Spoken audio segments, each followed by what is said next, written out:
Alright y'all, today on the Wreck Straw Boys, we're testing the 165 grain Federal Fusion. We run three 3-shot groups for accuracy, then do our wood and concrete penetration test to see real world performance. Stick around to see if it's worth taking on your next hunt in this episode of the Wreck Straw Boys.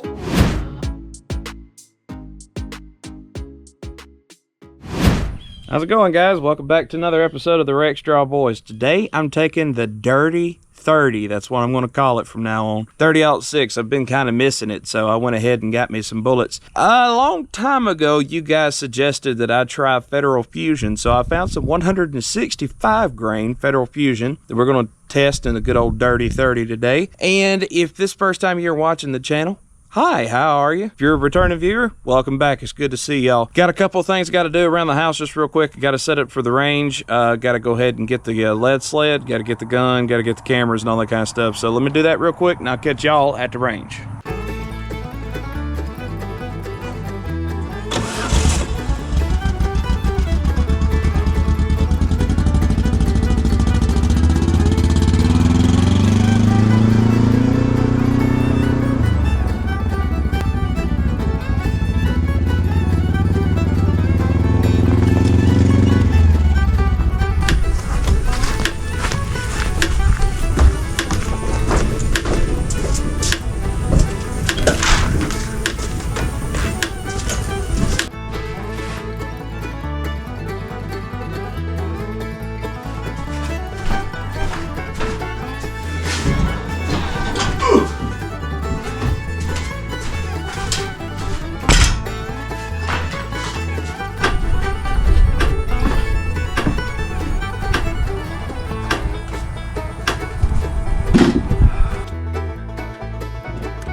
Dirty 30.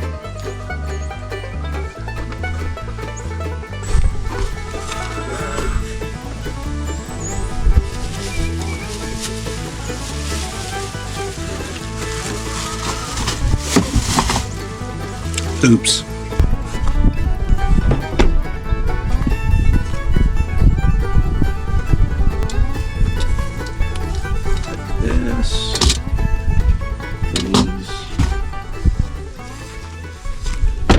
Good to go. All right, guys, before we get to shooting, I'm going to give you the full review of the gear that I have.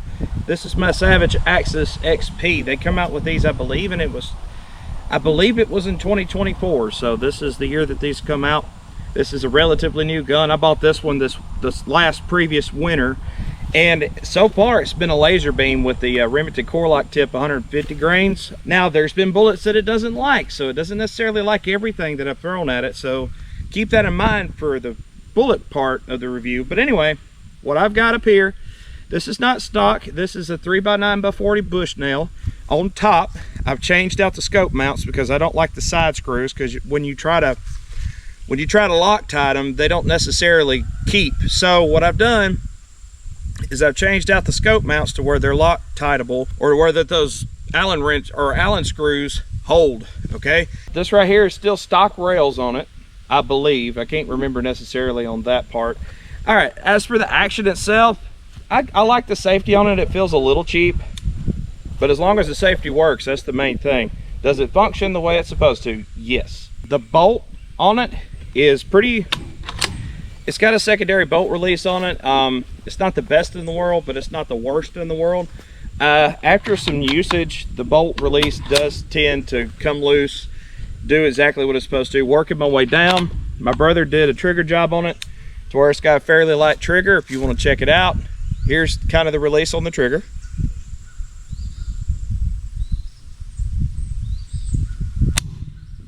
So yeah, nice little crisp little pull on it.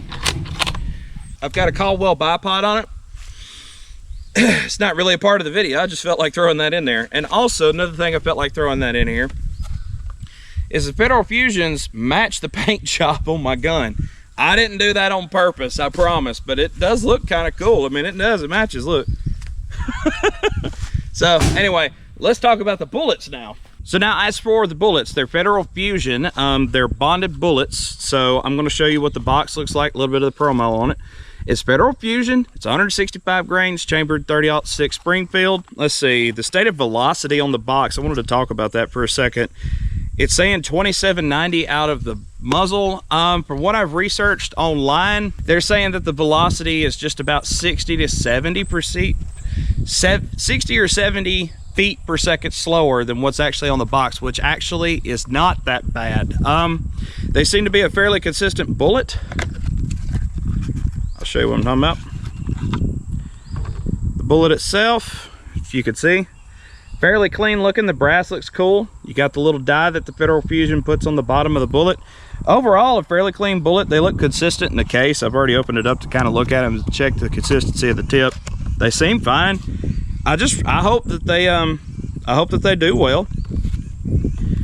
So that's what we're here to find out. We're going to do 2 3-shot groups. Of trying to save money on ammunition. So instead of doing 3 3-shot groups, unless this is doing absolutely wonderfully, we're going to do 2 3-shot groups, and then after the 3-shot groups, we're going to check a little bit of the penetration on it. I'm going to shoot it into some more wood and into a center block, and if that center block breaks, you can tell that these bonded bullets act a little differently than the actual cup and core bullets. So that's something that I hope comes through the testing today. So that's the gun setup. Like I said, Savage Axis XP, chambered 30-06, Federal Fusion, 165 grain, bonded bullets. So let's get to shooting, shall we? So guys, I got all this ready and set up, but you know what I forgot to do? I forgot to put your point of view down there on the target. So hang on just a second. While I do that, I noticed there was a bunch of mosquitoes out here, and I know somebody that could solve that problem. 601 Outdoors and Scents. Check them out.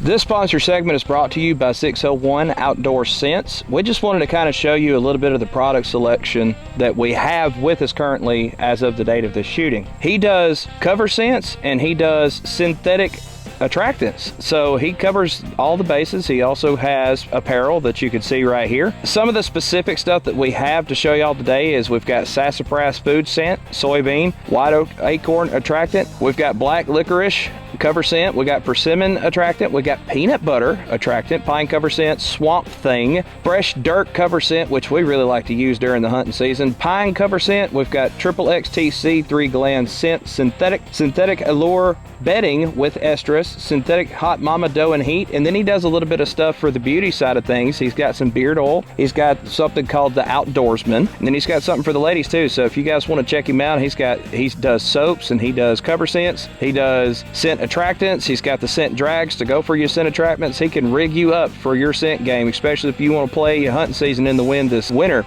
If you guys are interested, this is the best scents, especially synthetic scents, that are on the market as of right now. Absolutely no false advertising. What you see is what you get. All right, y'all. Get ready to do my first 3-shot group. I'm glad the sun come out today, but that's probably going to heat up the barrel a little bit more than what it has been. I was kind of hoping that today it would stay cloudy, but no, I guess that's not in the cards for today. But that's fine. That's fine. Let's get this first 3-shot group on paper. Let's do the left side target and see where we're hitting.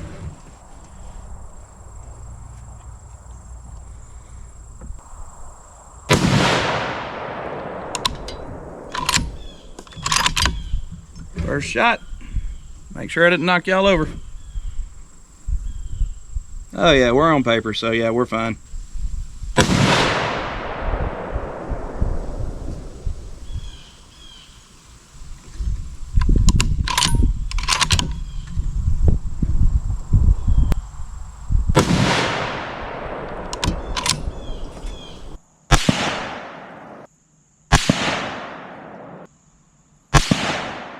Okay. Check barrel. Yeah, we're still cool enough to do another shot group, so we'll take care of both of the 3-shot groups, then we'll go down there and check the groups.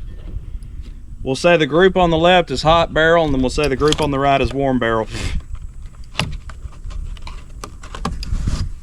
Something keeps flying around my face. Gun shoots good. Shoots smooth like butter. Smooth like butter. All right, second 3-shot group. Let's do middle target.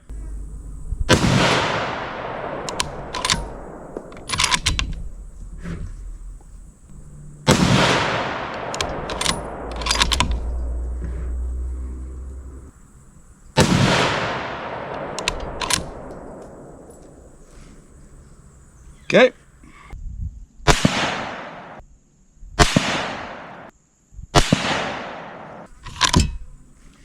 I'm gonna let her cool down. I may do another 3-shot group. I don't know. I'll make my decision when I get down there. Looks like cold barrel was better, so we'll see what it looks like down there.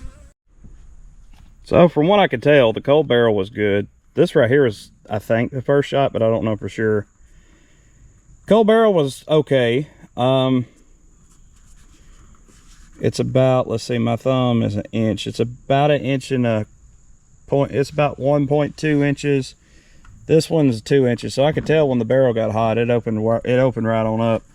So what I'm going to do, since I have the box of shells, is I'm going to let it cool down one more time. And I'm going to take a crack at this target after it's fully cooled down, kind of like this, and see if I get the same result. Because if it barrel affected the accuracy on the heat right here, then I'll know that this is still a good bullet to use if I'm shooting for kind of bigger game. Because the 165 and it's a bonded bullet, you know, it should be better off. So I'm going to let that cool down and then try again. If y'all need this information for context, it took about 20 minutes for that barrel to cool down. It got pretty hot, so yeah, it might be why that second group opened up. It was miraging off the barrel pretty hard, but I did want to test whether the cold barrel versus the hot barrel would affect accuracy. With that particular rifle, I believe it does. Just generally out of the bullets that I've tried, it tends to open up as it gets hotter, but that's not unusual with rifles, so just keep that in mind. Target to the right, 3-shot group. Barrel is cooled down. Like I said, it took about 20 minutes, so here we go. Hang on, there's a blade of grass in the way. I'm gonna lock the gun down. Pull. Here we go. Let me go fix that real quick. Flour has been dispatched. Here we go. Now we should be good. Barrel check. Yeah, we're nice and cool.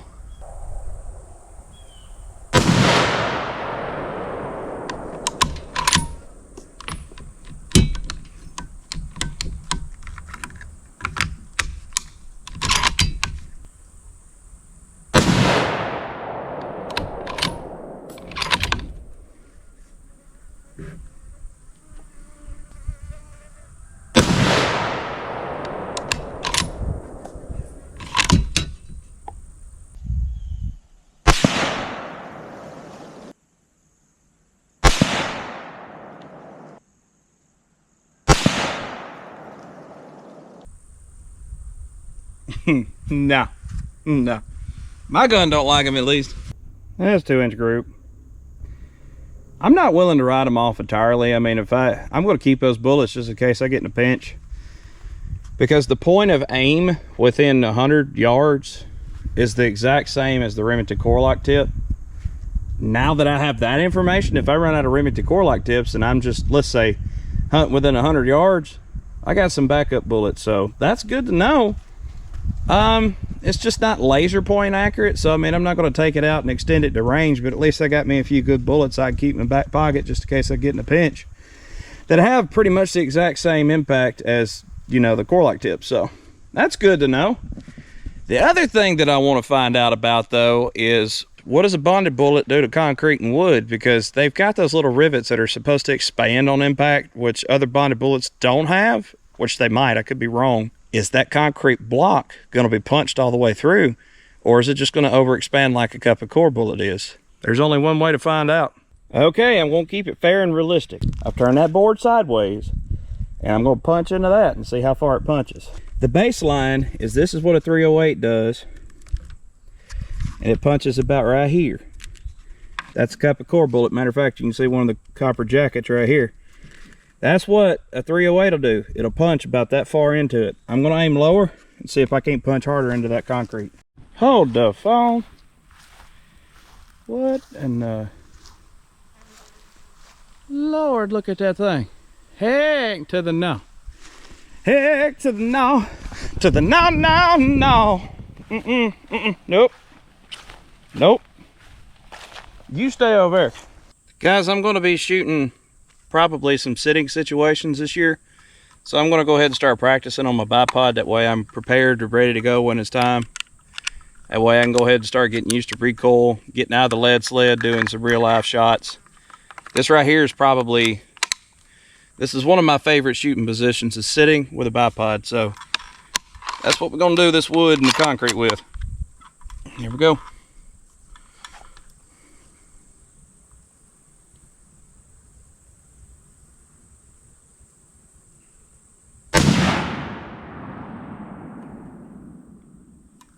Cool.